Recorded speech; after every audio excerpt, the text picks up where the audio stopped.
Where the fuck is McClay?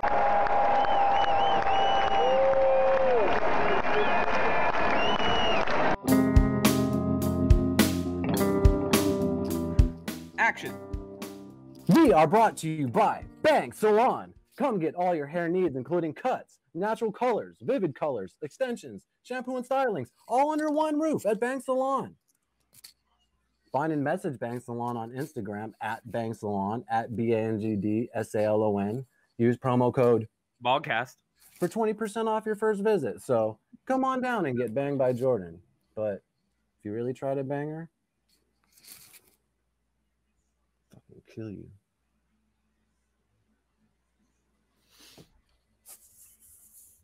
Coop, you want to add this, McClay? Yeah.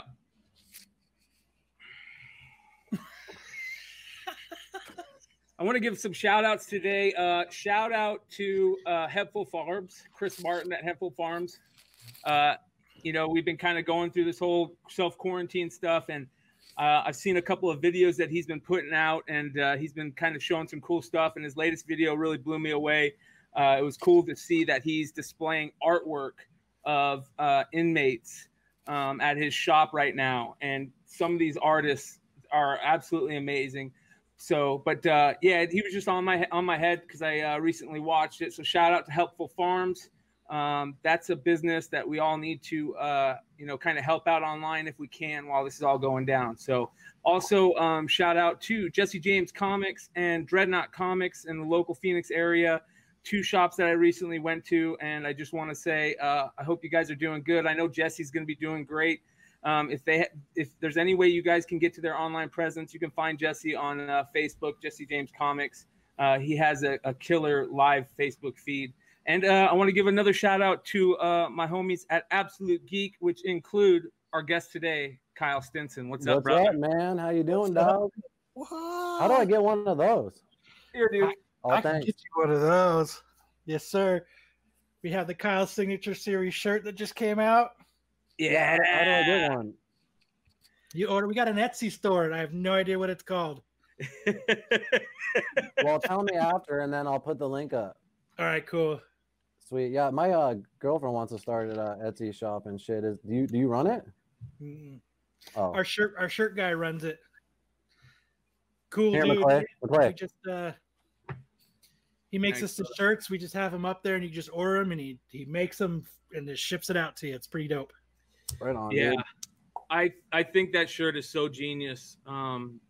It's funny how that kind of came up. How did that come up to just decide to do that? Where did that come from? We were, there's one of those things I've always said is, no, sir, that is an incorrect statement, because it's always been like the nicest dickish way to answer somebody that's being a cocksucker to you, and that is wrong, and that what they're saying to you is bullshit. So I'd always say it, and there's a couple guys I'd work with doing construction, man, like these supervisors would come up and they're full of shit, and I would say it to them, they'd flip out, kick me off jobs. We just thought it was I always just thought it was something that was funny, and we always said it on the show, and it just we talked about it, and we were just like, man, we just need a shirt. And at first it was going to be on the front, but I was like, you know what? I hate shirts that just have shit on the front. I hate that. I want shirts that have something little on the front and then the actual thing on the back. And we were talking about it, and I was like, we got to make this the Kyle Signature Series shirt. And we're like, oh, we're going to put your face on it. But we've actually changed it, because now it actually has my face, and the new shirt actually has my autograph underneath it. Oh, sick. So, let's talk about really quick. You guys have another podcast and called Absolute Geek Podcast. So how's that been going?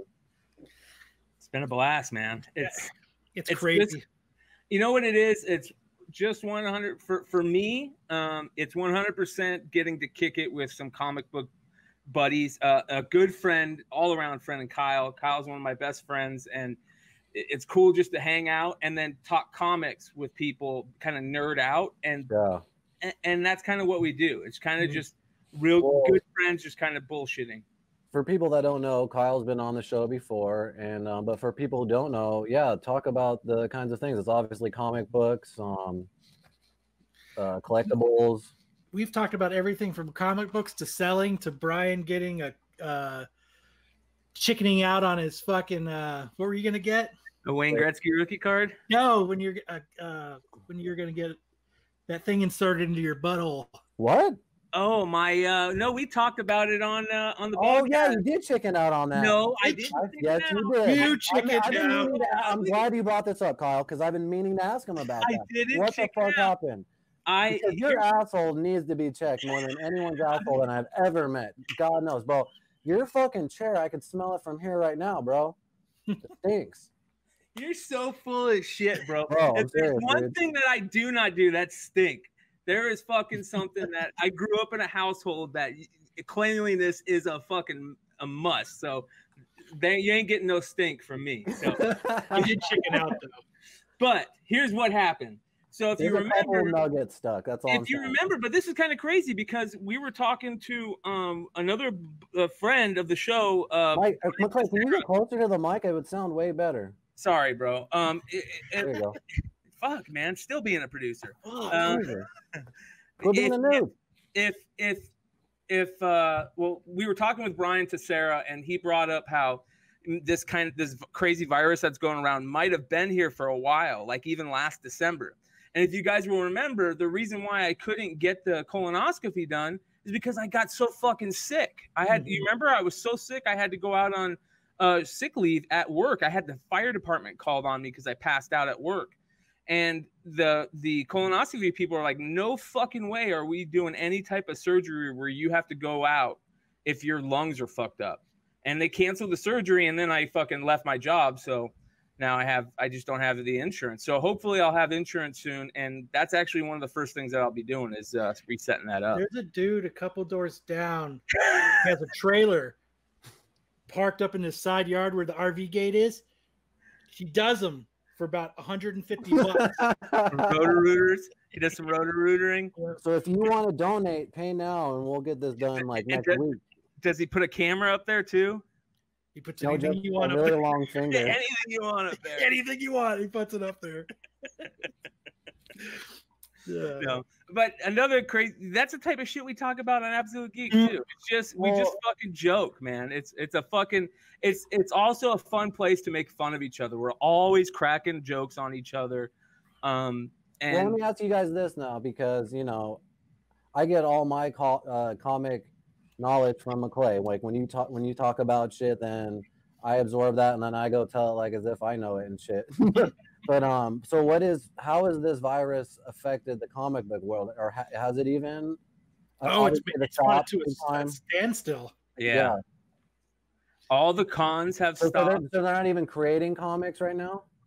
They are, but here's the thing, and this is funny because on my other show on the flip side, we actually interviewed a creator, the guy named Frank Gogol, who has recently did a really, really hot comic book called Dead End Kids that sold out and was like the talk of comic book world for a short period of time. And he has a new title coming out that was supposed to come out this week. But Diamond, the distributor for comics, there's only one distributor for comics. It's Diamond. It's this place called Diamond Distributing. For all comics. All comics. How is that possible? It's caused a lot of rifts in comics lately. Matter of fact, a lot of comic stores don't sell new comics because of that, but we'll get into that shortly. But anyways, so Diamond isn't doing anything. So this guy was super stoked because he's got this super hot comic coming out called it's called something Heroine, and it's about a Buffy the Vampire Slayer, but she's a heroin addict. And she's trying to get clean while she's having to kill these vampires who are selling heroin. And it's a really fucking cool idea, but he can't do anything now. He's got to put everything on hold. His whole, plan to distribute everything, all the information, to do all the promotional art, everything he's got to put on hold. And that's every comic place is doing that. Damn. We interviewed somebody last week. They were bringing out they're supposed to have their comic come out tomorrow, April 1st. So that, because it was part of their Kickstarter and everything. And they just came on and said, we're pushing everything a month because of this, because they can't do anything. And then it's had to affect the shops, obviously, pretty hard too, right? Well, if you don't have an online presence, you probably just should liquidate. I got to be honest. Like, that's the scary thing. If you're not diversified and you're in the hobby business, whether it's sports cards or comic books or whatever, action figures, if you're not diversified in selling in multiple places, if you're a brick and mortar store, i.e. online, it's going to be hard for you because this next month is going to kill you. Yeah, it's going to kill you if you don't have something put aside. And a lot of those guys are working, paycheck to paycheck, mortgage to mortgage type thing. So I feel for those guys. Man, I think about All About Books and Comics here in Phoenix, who was a store that had been around for years, probably like 30 years. Mm-hmm. It was the comic store here in the Valley forever. I remember being a kid, and I have vivid memories of getting, it'd be like, oh, can we go to, All About Books and Comics today? And it was a trek to go downtown on Central, I think Camelback. Cannabis cough. And say that again? Cannabis cough. Thank you. Hey, just really quick, this shop is shut down because of the virus? No, but they shut down before. Oh yeah, before, yeah. Like, their timing is crazy, and everybody was like, holy shit, why are they shutting down? That is so stupid. They should just sold it to somebody. Man, they're looking to be, pretty smart right now. Yeah, perfect timing, huh? It was just perfect timing. Kyle, didn't you say there was a shop that you knew that was hit hard? All shops are, because they're, as of 5 o'clock Arizona time today, they're closed. Yeah, and if you got a new order. Yep. Oh yeah, fuck it, yeah, because it's not a necessity. Yeah. So that's why if you don't have you guys should fucking riot. Here's the crazy thing, because a lot of people who are like investors in the two hobbies are saying now's the time to buy, just because everybody's freaking out and wants to sell things for cheap, and they're just saying just look for really good deals right now. But they're telling people, like the big people, saying if you've got a lot of inventory, start selling. Sell your liquidate inventory and buy good deals here and there. And it's hard to do when you can't go outside. Are you guys still collecting right now? Oh yeah. I'm not reading weekly. Kyle's still reading weekly, a few books, I think, right? I got a few books I'm still doing. Now you're saying like these are things that you pay for weekly or monthly, and they come in and you guys read them, or are these like digital? I still buy physical, but so I do like a package or what? What's that? You get like a package and the new comics come in? I have I've got a box at my local store. I said I want these titles, and they just put them aside for me, and I just walk in and I just grab them. So my what are you Teen Titans, Batman, Spider-Man, God. Detective Comics, they're just there waiting for me every week. I have my favorite artists, J. Scott Campbell, Matina. Every time Ralph Albuquerque, every time they have a cover, they're just set aside for me. So, but not anymore. Not anymore. And a lot of them are talking about going to digital, which isn't horrible if you're a reader. Yes. But and everybody always says, oh, it's not like the real thing. It is. Yeah. The difference between digital and physical copy is your physical copy, you can put a value on it. Yeah. Your digital collection, you cannot put a value on it. And as a collector, you don't want to collect something that really doesn't have a value to it. Well, there's the old school cats that like the actual turning of the page. I mean, that you guys don't miss that at all? They have apps, man, where you turn the page and it shows it flipping over to the next page, and you're reading comics digitally, and I don't know. It's cool to get the content, but it's still cool to have a fucking comic and. You got your tablet, you just swipe as you're reading, turn the page. Got a little thing that pops out and sprays like a mist of comic books, old stale comic book smell. It's like poop, and that smell. Smell-o-vision. Yeah. That's a good idea. Yeah. So, but one of the funny things that, God damn, you think I was a fucking. They're not vibrate, McCoy. I think you've done this before. You'd think I was a fucking professional. Oh shit, Daniel Aragon's calling. Shout out to Daniel Aragon. That's why I'm not. That's why I'm not answering you, brother. So I will call you as soon as this is done. How can people find Absolute Geek Podcast? And you guys still do your shows on Fridays, right? Friday nights at 7:30. And the awesome thing that we're doing now is it's so much fun and it's caught on. Is I play a drinking game with the listeners. My favorite thing. Oh, it's so much fun. So there'll be 3 to 5 of us every week that are on, and I don't tell anybody else that's on the show. I've sent you the list before, Keith. You know what it looks like. It's gotten a little bit more advanced. I've gotten a little bit better in my craft. But that's what we do is I plan the show out. This is what we're doing. And I make a drinking game out of it and I send it to our listeners. And so everybody that's live, anybody that tunes in later, I send them a list. They know when to drink. I know when to drink. And it makes the show so much fun because you have, especially the cool thing about being live on YouTube is you're getting drunk with all these people. And are we live?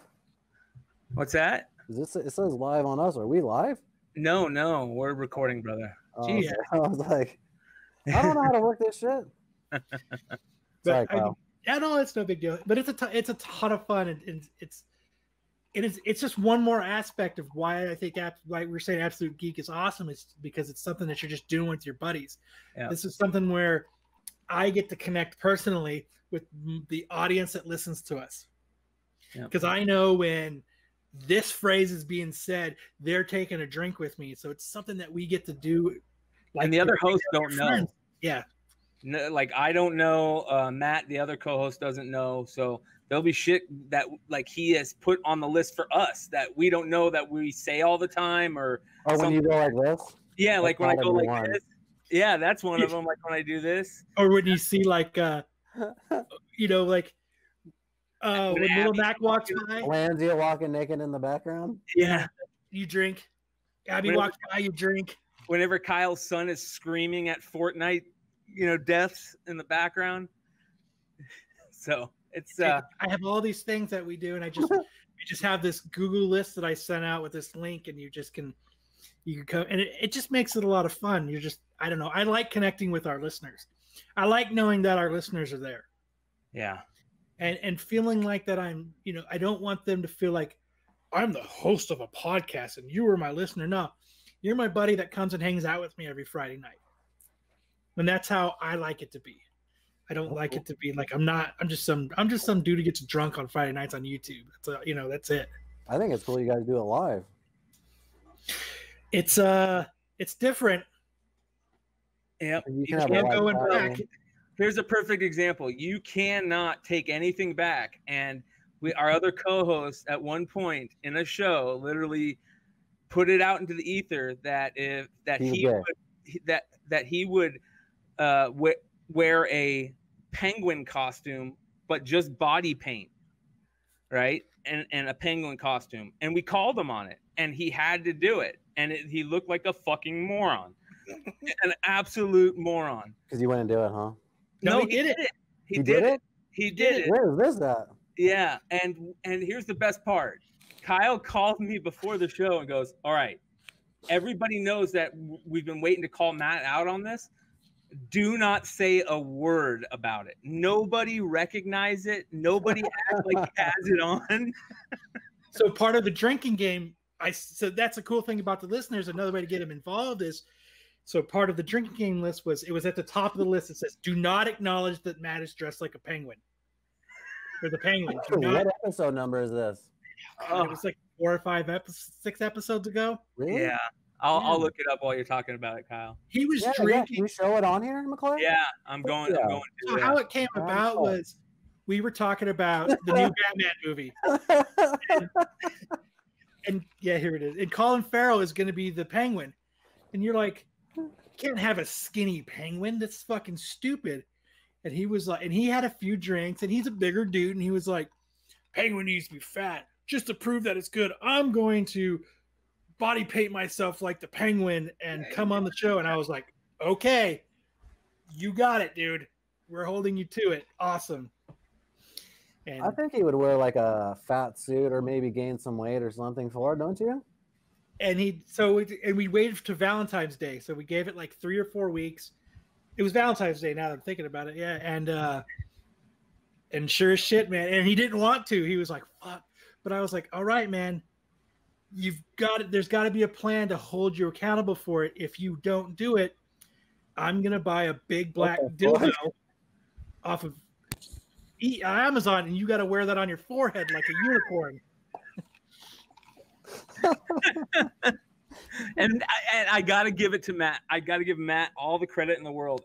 Every one of us said he would not do it.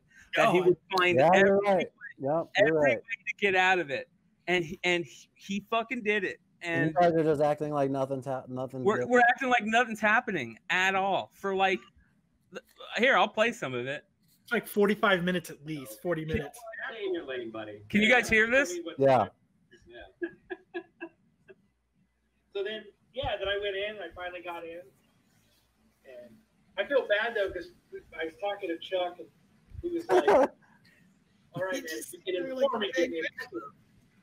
All right, man. Yeah, we're talking about rage.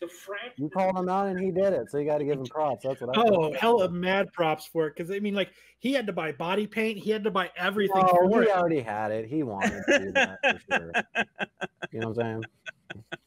He already had that. It was hilarious though, but that's the type of shit. It's just people goofing around, and there's a nice little group of listeners. There's a nice little group of listeners that just that are real big parts of the show, that take part. The live chat is one of the best things. So yeah, it's fun, man. It's a lot of fun.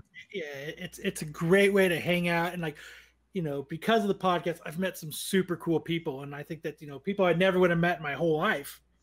Yeah. People from Australia, people from England, people from Tennessee, across the coast that we get to, that I get to hang out with. Just like, the other day or a few weeks ago, there was a con, and one of our listeners is like, "Hey, I'm going to this con." And I'm like, "Hey, an artist I like is there. Can I send you a book to get signed?"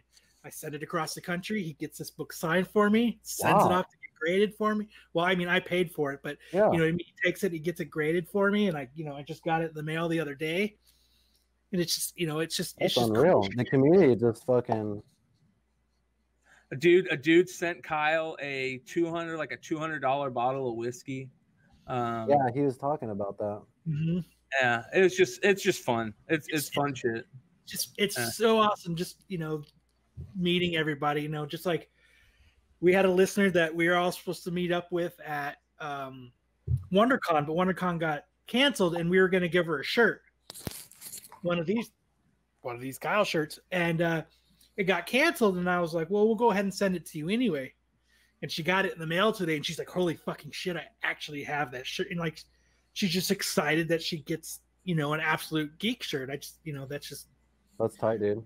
You're just building this awesome community, and that's one of the awesome things about podcasting. What's one of the biggest, not like in a very dramatic way, but what's one of the biggest disagreements you guys had ever on the podcast over like a comic storyline or maybe a movie plot where you were like, "You know what, fuck you"? Time travel. Time travel. Yeah. For like a certain in general. Anything, or like in general. Well, time travel is that's the most difficult subject in anything, for sure. A few years ago, we had like a 2-hour podcast where Matt and I argued for 2 hours about fucking time, and then we argued again like 2 weeks ago about time travel. Gotham by Gaslight too. Yes. There's a co-host. Our co-host Corbin thinks Gotham by Gaslight. It's a story. It's an Elseworlds tale about Batman in the Victorian era, like Jack the Ripper type shit. That sounds badass. It is. It's very cool. But he thinks it's the greatest Batman story ever told, and it's not even by close. far, not even close. Yeah, and it's become a running joke, like to bring it up with all the listeners and stuff. So that's definitely one of them. I think that's another fun thing. Like, and I've gotten in a lot of disagreements with everybody, not everybody about this. Like, Brian sees my view on it. Is I'm hanging out with my buddies. What we like to do as friends is constantly fuck with you about that one time you did something. Yeah. Like, you know like what, I mean? what do I get fucked with all the time? What do we fuck with you all the time about? Yeah. Oh God, let me see. What would be a good one? I'm trying to think. I don't even know. Who do I always say who's burnt? Oh, yes. Scarlett Johansson. We make fun of Brian because he was so high. Oh my God, he was gone. Him and Rip Simpson were fucking on a vacation. Yeah. And he was talking about, he's like, she's like 2.5. It's like a 10, but she's like talking, she's fucking burnt. And we're like, dude, Scarlett Johansson is fucking hot. No, she's fucking burnt. And for last year, every chance we get, we make fun of Brian because Scarlett Johansson's not burnt. Brian would still fuck Scarlett Johansson. Oh yeah, I admit that. I admit that. Yeah, that's not even an issue. But I think that's the fun about having a show like this, is where you can constantly make fun of somebody about the same thing over and over again. Yeah, that's what's fun about bullshitting with your friends. Do you ever give him shit for drinking squirt? Yeah. Yeah, he was part of an intervention, if I remember correctly. Yeah, we had a psychiatrist come on and talk to him about it on the show. Who? Mark Bunce. There? From Australia. You don't remember Who the that? fuck is that? Hold on. Oh, is that the guy from Twitter? No. Remember that super squirt fan? Squirt soda, by the way. Yeah. Not the other squirt. I mean, McClay squirts, but no, after we had the intervention here on Bogcast, we decided to sit down with a psychiatrist and talk to him about his addiction to squirt. So we had a buddy of ours come on. He's a psychiatrist, Mark Bunce from Australia. And he sat down and he was analyzing Brian. He was psychoanalyzing him, trying to get to the root cause of his. Well, it didn't addiction. work. How many squirts do you drink a day, McClay? Honestly. Here you go. Honestly, swear to God. Hold on. You were there, asshole. I can't believe you don't remember this. What an asshole you are, bro. What a fucking asshole you are. I wasn't there. That's not me. Ryan, podcasting. I didn't know there was a guy was a psychologist. Keith is the host of the Bogcast. Thanks for joining us, Keith. Okay. You guys are out of me. I'm really excited. You fucking asshole. I completely forgot you're on that episode. Still awesome. Yeah, so they brought this asshole on. Well, what was his conclusion? I don't think we actually got to one. I think it went askew somewhere. They brought this asshole on. Mark Bunce. Oh, I remember that. You remember Mark Bunce now? Yes, I do. I mean, he was okay at first, but man, he really fucked with my head. I'm drinking Coke. But so here's the crazy thing. Kyle's wife, Nubia. What's up, Nubia? Is working at a place that's going to be type of place that's hit hardest by this crisis, and that's restaurants and bar fare type stuff. What's going on with her right now, man? It's, just like in most places in the country right now, her place, Carly's, down, and if you're ever in downtown Phoenix, it's an awesome little joint, cool vibes. They're only to go now, take out to go. So, so she sits on the patio now and just waits for the phone to ring or for people to walk up, and they prepare everything and to go. And it's really hit hard because a lot of people don't tip when you do takeout. And in an industry where you're relying on tips, and hours, like, she went from working, 10 to 14 hours a day to 5. Because they're only open for a certain amount of time because there's no need for it to be open till 2:00 in the morning. So, you know what I mean? So she's gone from working all this time, making these tips, to just making it, making the server wage and doing to go. That's tough, man. That's something a lot of people don't think about. I mean, I wouldn't have thought about that, even though I'm the type of person, because I've worked in that industry where you rely on tips. I've worked in that industry, and I'm the type of person that really likes to, say tip a shit ton no matter what. As long as it was good, it was worthy of it. But I didn't even think about that. Like that's something that there's a lot of shit that we're not thinking about. People are just getting hammered. So that's a great point. Then is now more than ever, then you need to tip. Yeah. Especially if you're getting takeout, because these businesses are struggling, they rely on that. So the cool thing with downtown Phoenix is done, and it's kind of grown, but the guy who owned like Crescent and some of those bars downtown, he created a virtual tip jar. Oh, cool. So what he did is he's taken all these establishments downtown and all the workers, and it's on this spreadsheet. So in their Venmo, PayPal, however so what you do is you go on and you can actually virtually tip them to help them out. And it's I wouldn't say everybody has been like, no, there's a lot of great people out there who understand. And it's cool, man. All of a sudden, out of nowhere, you get this, thanks for being a great bartender all those years, and you've gotten this virtual tip. But it's like, really cool. Yeah, it's so if you could, I suggest everybody out there. I hope more cities out there are doing this. They've got to be. Yeah, but if you're local to Phoenix, the Phoenix area, find the virtual chip jar. Can you find that link, McClay? Yeah, let me look for it. You can find it. I've shared it a few times. Okay. But go there, find your favorite bartender, your favorite server, and throw them a couple bucks, because like my wife's work, there's not enough hours to keep everybody busy. So there's more people than ever on unemployment. Yeah. It's 3 million or some shit. Yeah. So, and as well as everybody else knows, unemployment doesn't really give you shit. No. At all. So go find your local, I forget what it's called. He'll find it, but yeah, it's just go there and find your local bartender and servers and tip them. Throw them that thank you for the years of service. And when this picks up, don't forget to make up for it. Yeah.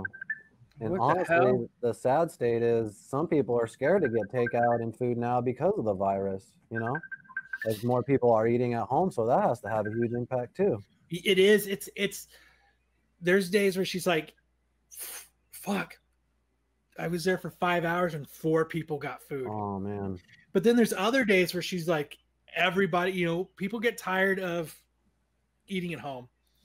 It's one thing us as an America has gotten used to, and it's not eating at home. It's going out to your favorite place. There's a lot of things that we got used to that we're getting a reality check for right now. Is it the spreadsheet? Yep. Yeah. So it's just you find your favorite establishment. Is your wife on there? Where's your wife at? If you scroll down to Carly's Bistro. Cool. You'll see all the great servers and bartenders that work at Carly's. Right here, Nubia Stinson, want to help out? 437. Yep. And there's so many cool places downtown with so many cool bartenders. Yeah. If you're into the downtown scene, you hang out. Don't forget about them. What's not great? Even just bartenders. There's coffee shops. There's a lot of places. Everywhere. My girlfriend's a hairdresser, you know what I mean? They consider that a necessity right now, but there's a lot of heat going on in the hairdresser world of whether to keep it open or not. So she decided to shut down because, she just doesn't think it's right now to stay open. So how do you keep social distancing as a beautician? Yeah. It's impossible. And a lot of the reason why, this is my opinion and speculation, is Ducey's wife here in Phoenix owns a bunch of salons. I know. Yeah, I know, because my girlfriend is pissed off because recently something about his wife owns a bunch of dryer salons or something like that, and they passed a law where you don't have to have a license to do that shit anymore. And so there's a bunch of bullshit and drama that goes on with that. But yeah, I know exactly what you're talking about. But yeah, I mean, it's bar, restaurant, coffee shop. It's everything. So whatever. You know what drives me? Oh, I'm sorry, McClay. Go ahead. One of the crazy things that I was thinking about is the fucking strip in Vegas is shut down. How crazy Everything is that? LA is, dude. But no, the Vegas Strip, dude. There is so much money being made right. that short of people, and that many, and so many jobs, and most of those people that work there, they don't pay taxes, so they're not going to get a stimulus check. A stimulus check. You know what I mean? So there's a lot of people that aren't going to get a stimulus check, and that sucks, man. But I just can't believe that if you think about the Strip is shut down.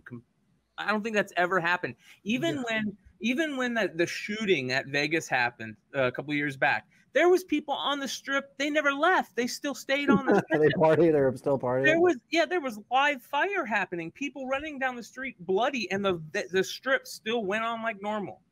Yeah, it's nuts, man. It's what kind of irritates me. But I mean, I love that how they consider cannabis as a necessity. But it's crazy that they consider that a necessity, but there's people locked up for like joints and shit. Like that's fucking pretty odd, isn't it? Yeah. I think a lot of those people are in a lot of places. They're letting them go. Yeah, they are actually. As they should anyway. It's fucking stupid. What happened to Brian? I gotta go throw my phone on the charger. Hold on one second. Oh no, you're good. Yeah, but, man. I mean, I'm one of those people that got lucky that I get to work from home. That's cool. I fucking love it. Have you always worked from home, or because I just started 3 weeks ago? So your company will be able to okay through all of this? Yeah, that's good. There's the stuff that they do that the cogs are too big. Yeah, those machines have to keep going. Yeah, there's certain businesses that aren't going to stop. Yeah, and we even in what I do, I've noticed a slowdown. Somewhat an uptick on one part, but a slow tick on another part, because a lot of people are working from them as well, so they're having problems. So people are coming on, it doesn't work like it did in my office, that kind of stuff. Yeah. But that's a bummer. I love working from home. I think it's fabulous. Fucking A, man. I despise traffic. Yeah, I hate the assholes on the road. Yeah, there's no traffic out there right now. That's for sure, man. No. We were talking to, again, bringing up Brian from This, That, and the Other. He lives in L.A. and he was saying that, I mean, there is literally he could get out there like nothing now. The place that used to take a couple hours to get to takes him 10 minutes. There's nobody there. Yeah. I mean, it's not awesome, but it's awesome. It's not, yeah. When you guys go out in public now, are you guys cautious or you guys just don't give a fuck? What's your guys' attitude right now? I'm aware. Yeah. I'm kind of just staying aware of what's going on around me.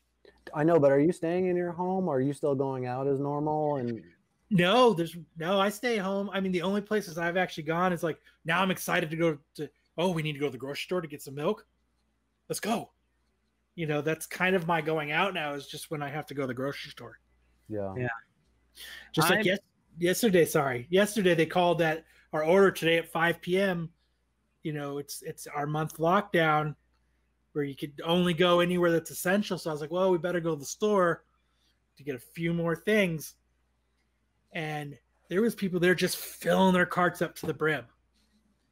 And like I was telling you guys, Brian, earlier, I was like, everyone's social distancing until that last box of taquitos was on the fucking shelf and the dude thought I was going to grab them.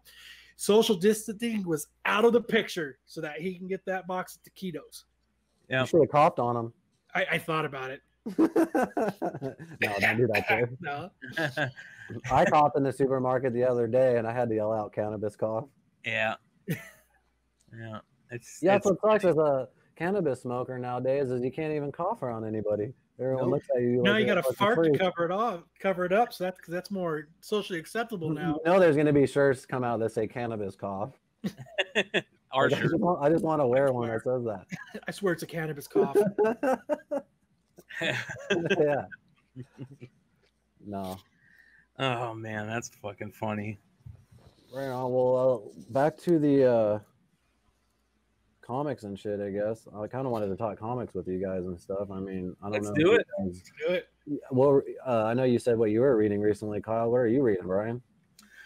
I've jumped back into X-Men stuff.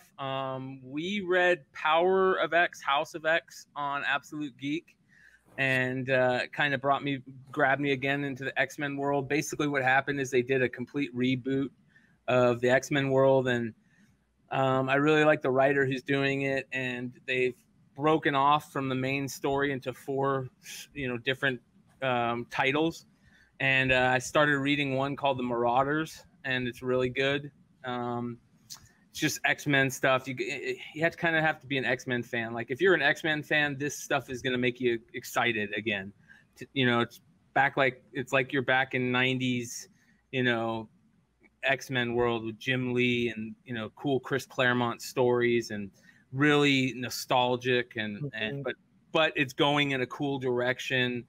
A lot of X-Men characters. Is that when X-Men was the best? Was in the 90s?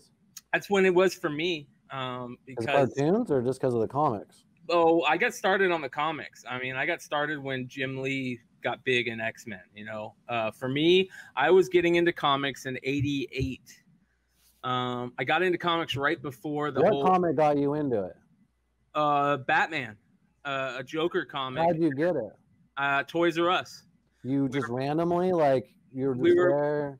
We went to go get G.I. Joes, and there was a 3-pack on the spinner rack, and it was Batman books, and it was all three, yeah. And there was 2 Joker books on both sides. So I can go find the cover. Do you still have that? No, I don't have that one. I mean, I have one, but it's not that one. You know what I mean? But right after that, you were hooked? Kyle has his first comic. That's sick. I bought it from Circle K off the spinner rack. The one on 43rd and Bell? No. Oh. This is on the freeway in 27th That's where I got my first. That's cool. But yeah, you looked there and I was like, oh, it was Detective Comics. Yeah. It was awesome. I was like, picked it up. And it was also, what's kind of cool about that too is it was also the time when you were like, comic books are going to make me rich. Yeah. I'm going to buy this and I'm going to hold on to it and I'm going to be fucking rich. Cause that's what you heard all the adults saying. That's what you heard. You know what? Sorry, I don't mean to interrupt. I lied. That wasn't my first comic book. My first comic book was G.I. Joe. I don't know why I don't ever relate the two, but I was getting G.I. Joe book comics when I was playing with G.I. Joes before I got into comics, but I didn't remember them as like that. Well, when did you start actually collecting them? Did you start collecting them right away, or? No, I didn't start collecting until Batman came out, the movie. The Tim Burton one? Yeah, the Michael Keaton one.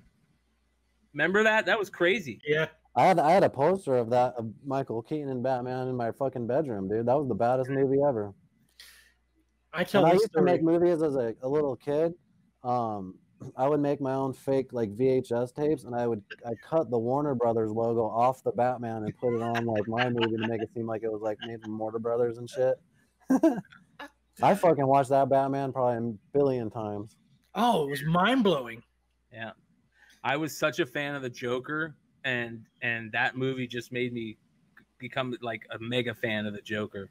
We were the perfect age because we didn't hear that, oh, Michael Keaton is Batman, because we didn't know Michael Keaton really. You know what I mean? So that didn't affect us. So we were able to enjoy it. But, I heard about that shit later on as I got older.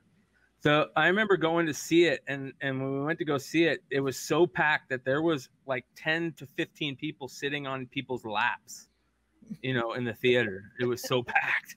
It was crazy, man. Were people smoking in the theater then too? Oh yeah. Maybe not. Maybe not. I remember smoking in the theater. I remember going to Christown Mall. You remember going to Christown Mall, and there was a theater that had a smoking section and a non-smoking section, right? If I remember correctly. But they're right next to each other. Right? Yeah. Yeah, they all had ashtrays. Remember they all had ashtrays? No. I was talking about that the other day. The smoking versus non-smoking at a restaurant was literally like there was 2 fans in the smoking section that were above it, and You were literally 2 feet away from some dude that was chain smoking. The cigarette laws that they enforced as we got older are the best thing that ever happened In the world. Oh yeah, I remember because I'd go to the mason jar as a 15, 16, 17 years old, and my mom thought I smoked cigarettes forever because even just any of those places, because everyone would just chain smoke and your clothes would just fucking absorb the fuck out of it, and you couldn't get rid of it. The mason jar. That place was awesome. What a dump. So much fun though. That's like known as like a legendary club out here actually now, kind of. Dude, everybody's played there. Yeah. When they were small, they all played the mason jar. You remember who used to own it, right? Franco. Yeah. I remember beating on that dude's door. Give me my fucking money, Franco. Oh, yeah, you used to play there, huh? Yeah, Oompa did sound there for like, I don't know, 10 years or something like that. So he used to get paid by Franco. He has a million stories about that guy. Where you at, Oompa? We love you, brother. He doesn't watch. Fuck. Hey, watch him and Jetsam? Yeah. Why not? Do you still play music, Kyle? Not as much anymore. I just don't have guitar, time. Right? Bass and drums. Oh, bass and drums. Yeah, so you were friends with Nick, right? Nick LeConte? No? I thought Nick LeConte was in that crew for some reason. No, Keith Piskey. Oh, Keith, yeah. Yes, Keith Piskey I grew up with. I was in my first band I was in with Keith Piskey when we were kids. That's cool. I was a bass player, he was the guitar player. We played in our buddy's garage 2 doors down from Keith Piskey. We thought we were going to be the next Nirvana. Everybody did. We were a 3-piece everything. No, yeah. That was everybody back then. Yeah. Music's never going to be like that again. No. Well, Kyle gets to do something fun. He's got a son that's super into heavy music, and Kyle got him to like all the heavy bands that Kyle was into. So now Kyle gets to take him to all these cool concerts. That's the only way you can be our age and go to a concert and not feel creepy is when you're there with your kids. So Kyle's figured out the way to go to a concert in this age and not feel creepy. Yep. And I go to concerts all the time. Well, now I'm not anymore. They're all fucking postponed. Yeah, it's great. It's like this band like fucking Ghost.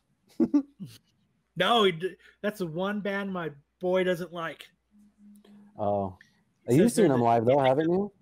I've seen them live a bunch of times. Yeah. Like, I've driven to Tucson for them. They're awesome. Yeah, they're a class act, man. He calls them Scooby-Doo heavy metal. Have you ever seen what they really look like, or they still haven't shown themselves? Yeah, you can see what they really look like. That's cool. Like, it's fun. It's fun having a concert buddy now. It's, a concert will be announced and I'll look at it within 15 minutes. I get a text message from my kid. We going to this? That is cool. Fuck it. Let's go. And my daughter too, like there's bands that we like together. So, this band pops up and I know that they see it come. They know that we're going, and they also know that they get a concert shirt now. Cause like when I was growing up, I never got concert t-shirts. I never got to prove that I was there. Now that I go with my kids, I make sure everybody gets a concert shirt every time so they can prove that they were there. Yeah. No, the concert shirts are the shit because, they would sell limited tees there, or you could get, certain shirts only at the show. Yeah, it's so much. And there's the only thing about concerts nowadays is they're so much quieter than they used to be. Because everyone's on their phone. I just think they've learned how to make the sound good, but not as loud. Like when we were kids, we'd go to concerts for 6 days afterwards. Your ears rang so fucking loud that you were like, you really had to concentrate on what people were saying. Now you can like listen, but have a conversation with the person next to you. Yeah. It's so weird.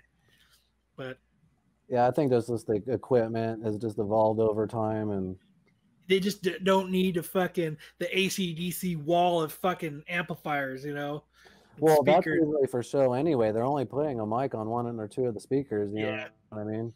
That's all just for stage volume. The Grateful Dead did it for real. They had that. The Grateful Dead.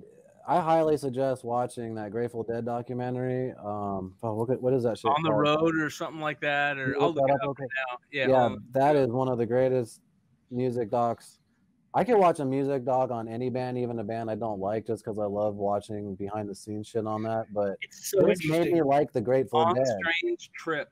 It's on Amazon. So let me. The PA system that they built for one of their tours. Holy fuck! Can you pull up the speakers of that? That's what I'm talking about. It was called the Wall of Sound or something like that. Yeah, show that, dude. That thing's insane. And here you go. If it's worth playing, it's worth playing loud. And let me find that. So, but this is it's called the Long Strange Trip, and it's an Amazon original. But it talks about fucking them taking acid and how that started and spread through San Francisco, and then it talks about how, you know, on certain albums they decided to take more serious and they were really working on their harmonies and shit, and it's fucking bad. Look at this. One band I never got to see that I've always had wanted to see. I remember they were doing another tour, and I was probably like 14. I was like, fuck yes, Dead's coming, and Garcia died before they made it here. Oh yeah. Because I was seriously thinking, like, I was some dumb 14-year-old kid, like, I'm really gonna go follow the Grateful Dead, but I was like, I'm gonna follow the Grateful Dead. They would set that up and tear that down in one day. That's because they were on acid. Look at this, dude. This is nuts. It's got to make sure everybody can hear it. Look how big. Here's a guy right here. I mean, they like you said, that was their biggest problem. But it was such a big deal to them to have it. Oh man, that's so fucking badass. Talk about fucking, those dudes were fried out. Dude, bro. I would love to play guitar through that thing. It's like a whole bunch of it would be like the beginning of the Back to the Future when he plugs into that big amplifier and hits it, shoots him back. Yeah, start doing like slides and shit. No. Like Yeah, that documentary is fucking amazing, man. Another awesome documentary, really quick, that I just saw is called McMillions on HBO. It's about the Monopoly scam. It's insane. Have you seen that? Yes, how the mafia was involved. Oh my god, it's mind blowing to think that you're winning. It's mind blowing. Yeah, there's a lot of really interesting characters on that documentary. That one though, man, it's like you're just like, what the fuck? Yeah, she was on like Xanax or she was on something. Oh, dude, she's out there. I hated how every time they showed her, the cut shot before they would show her was like her cigs with lipstick on it and then her smoking. It's like, why are you showing? They just kept showing her smoking so much. I was like, what the fuck? But anyway, it's about the Monopoly during. If you ever played Monopoly, actually, me and McClay have a Monopoly story. When you'd go to McDonald's, you could check it out on our YouTube page. But these guys took it to another level where you were never able to win the $1 million prize or any of the top dollar prizes because a motherfucker was straight up jacking them and selling them to people. And I don't understand how he got so many people involved, because you can never have that many people keep a secret like that. You know what I mean? And I liked how he didn't go like far out of his circle. Yeah, no shit. Like, it's just weird that nobody connected the dots. It was like 3 degrees of this guy, you know, like even the newscasters were like, yeah, we didn't realize that we interviewed 3 of the same winners in the same neighborhood over the years. Like, we should have caught that. Like, he was keeping it in the family and nobody picked up on it. But the thing is he was completely fucking everybody over that he was giving the winnings to, because he made one lady get $100,000 on her home to pay for the ticket, but then she ended up owing taxes on it and got fucked on everything, and then he died and she had no access to him or anything anymore, and it was pretty fucked up. But yeah, you gotta watch that, McClay. You're gonna win a car. And you also have to watch fucking Tiger King, dude. Oh my god! Obsessed. I know. I hate when people are like, "I'm not gonna watch Tiger King just because it's popular." Like, no, this is the hype. Like, it's one of the fucking greatest documentaries I've seen in the last like 5 years. Joe Exotic memes are my fucking favorite right now. Like, I am part of a Facebook Joe Exotic memes group because it's just the insanity of all of it. And that bitch Carol fed her goddamn with Tiger. I don't give a fuck what anybody says. For sure, dude. And yeah, I cannot believe that those people are real. Like, to me, that's a Danny McBride show. Like, with how dark it gets, how humorous it gets. Like, I feel like that's a Danny McBride character. Well, I just because you guys are talking about it, I'll give a big shout out to Jordan Earl. Oh, thanks, man. Yeah, I was actually sad to see that go. She sold that the other day. We're actually gonna email it to Joe in jail. You can email him now. Oh shit! He's suing Netflix right now. Really? Is it? I know he's suing for $94 million. I didn't know it was Netflix. Yeah. But he's also basking in this attention as well. Bro, this is the exact fame he wanted. He's the most famous person in the world right now. I'm going to tell you my favorite part, Kyle, and then you tell me your favorite part, okay? What the fuck? You're good. Oh. Dude, I've watched this probably 100 times. This part is... Dude, this fucking lesbian chick, McClay, she was in the army and shit, straight up gets her arm ripped off, okay? With zero fucks about it. Gives no fucks. Is handling that more of a man than me, right? And he's like, are you okay? He's freaking out, right? He has these, like, very, like, flamboyant cowboy, you know, with the string, like, jackets on and shit. And he's like telling everyone to calm down and shit. And then all of a sudden he switches into a security shirt and he gets on a walkie-talkie and he's like, I forgot what he says. He's like, lock the fucking place down. Don't let anyone in or out, blah, blah, blah. And then he goes into the gift shop and there's like 10 people excited to go see the fucking, the zoo and shit. And they're buying gifts. And he goes in there and goes, yeah, he just walks in there all serious. He goes, yeah, before anyone finds out on the news, one of our employees stuck their arm in the tiger cage and got their arm ripped off. So if you want your money back, just let me know. And then he throws the camera of everybody, and they're all, dude, it is so fucking funny, dude. They were like, you know, we can save your arm. You just have to have a bunch of surgeries. She's like, cut the shit off. Yeah, just pop it off. I don't want it. And then she's back to work 5 days later. Dude, I love it, man. Alive? Yeah, she's in the whole thing. I like where they're driving with her and she's using her stub to drive. It's on the steering wheel. It's fucking awesome. Zero fucks to give. The other best part is there's this guy. He has no legs, right? And he has these like badass fake legs, but they have like badass like I don't know. Like skulls and shit on them. Skulls and like jokers on them and shit. And I'm thinking this guy got his fucking legs chopped off by a tiger too. And they finally reveal how he gets his legs chopped off. He's like, no, it was a ziplining accident. And then just cut to the next scene. Like, what? Dude, the insanity that's wrapped around this show is mind-blowing. My favorite part of that show is that fucking the dude, I think he's like in North Carolina. Oh my god, the guy rides an elephant, dude. He's got like 4 wives. He only hires these hot chicks to fucking do everything. He pays them like $100 a week to be there. Motherfucker just walks up on an elephant. Yeah. That dude is a bad motherfucker. He's got a little chin thing right here, a little hair underneath the lip, and he's like, yeah. What was I gonna say about him? Fuck. He is fucking something else. They're all something else. They're insane, all of them. Yeah. I've been listening to Joe Exotic's country music. What was I gonna say about that guy? It's awesome. He's got music. He's got 2 albums. You want to know something crazy? That's not him singing. You know that, right? I figured it was. That's he's listening. You're never gonna believe this.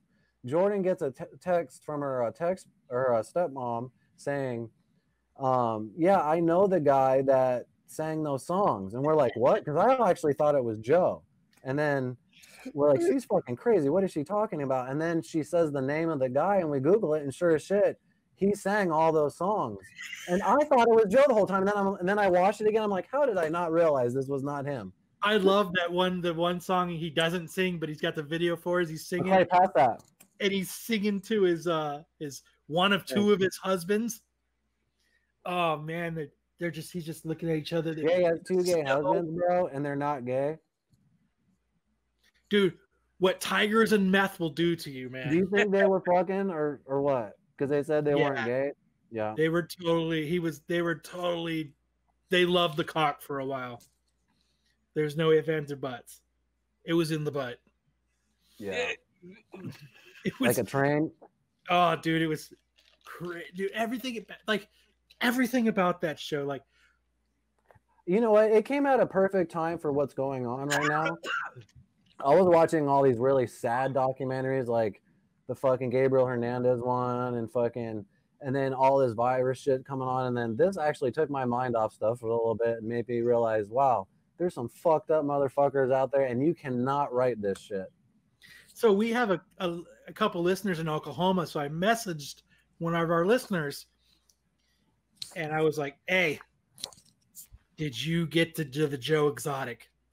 Did you go there? He's like, yeah, went there like 6 or 7 years ago.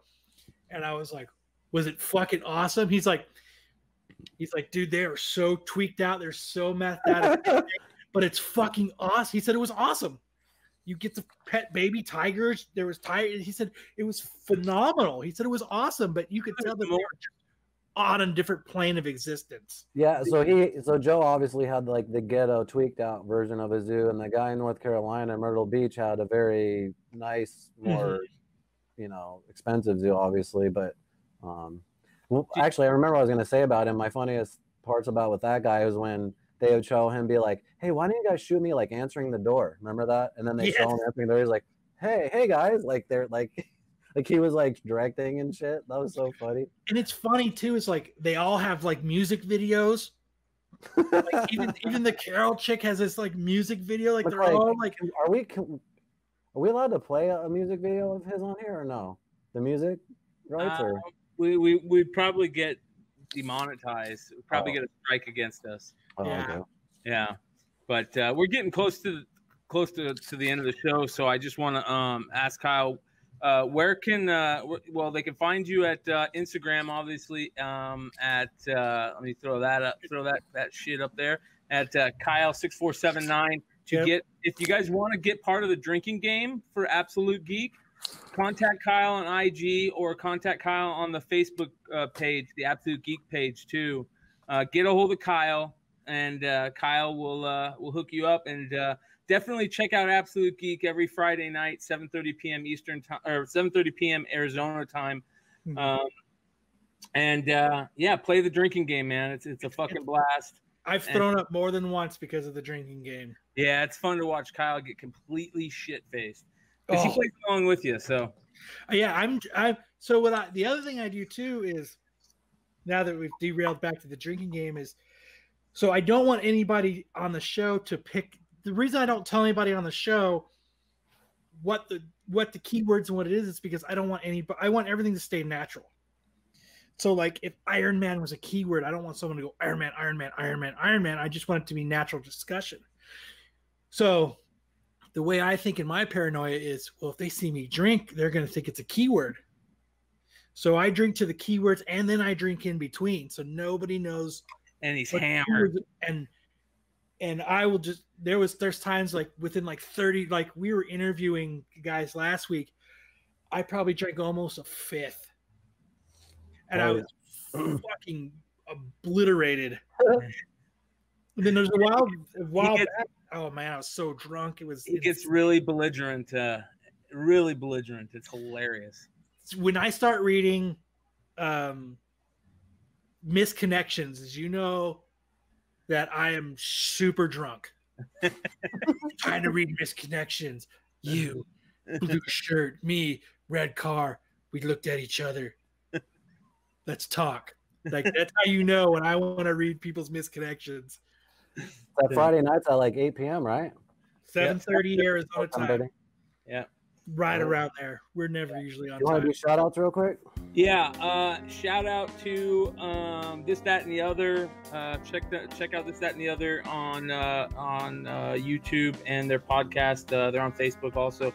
Also, shout out to Hempful Farms and Chris Martin crew. Shout out to Robin Cote and her book Soul Stirrings is coming out soon. So if you guys haven't seen that episode of Robin Cote, make sure you check it out and check out her book. What else? Make sure you guys, like we said earlier in the podcast, find a way to spend money with your local businesses. Mm-hmm. Find a way to help them out, whether it's through that virtual tip jar or buying some product of theirs online or sending them, maybe I know a lot of people are creating like gift cards and stuff to sell for now until, they can use later, stuff like that. And just try to be cool with everybody. Not only support your local business, but support the people that work at your local business. Yes. That's the biggest thing. Make sure when you go there to support that you're kind of spreading the wealth as much as you can to the, by buying the product, but actually drop them a 10 spot. Yes. Well, me and McClay are going to do a whole podcast about it here soon. So yeah. I'm just talking about all these businesses and shit. Other than that, check out Absolute Geek Podcast. Check out Tales from the Flip Side. If we just started a new Discord server for Clutch Collectibles, which is a buy, sell, trade, giveaway, raffle, live auction, group break server. So if you guys want to be part of that, just hit me up at Brian McClay on Instagram, and I'll send you a link for that Discord server. Other than that, just like and subscribe and just throw a few comments. Let us know what you think of the show. Awesome. Thanks again for joining the Bogcast, Kyle. We really appreciate it. I love coming on. All right. That is a wrap on episode 76 of the Bogcast.